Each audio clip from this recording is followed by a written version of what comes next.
extremely overdue book returned 119 years later to Massachusetts Library.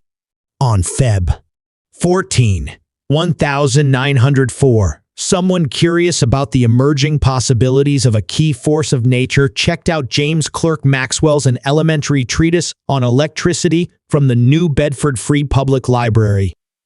It would take 119 years and the sharp eyes of a librarian in West Virginia before the scientific text finally found its way back to the Massachusetts Library.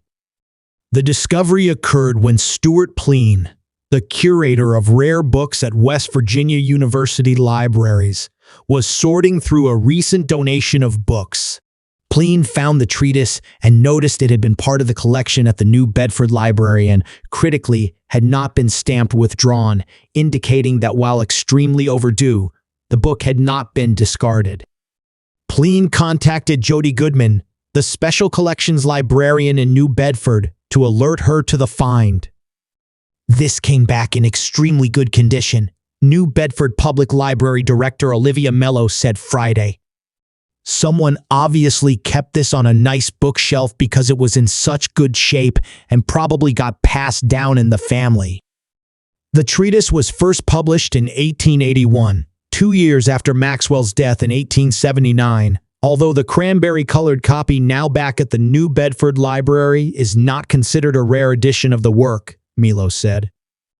The library occasionally receives books as much as 10 or 15 years overdue, but nothing anywhere close to a century or more, she said.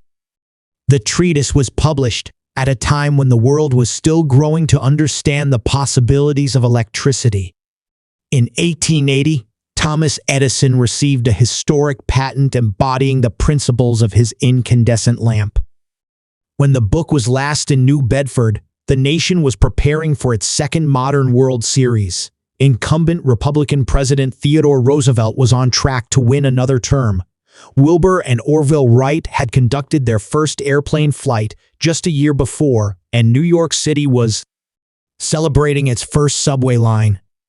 The discovery and return of the book is a testament to the durability of the printed word, especially in a time of computerization and instant access to unfathomable amounts of information, Milo said. The value of the printed book is it's not digital. It's not going to disappear.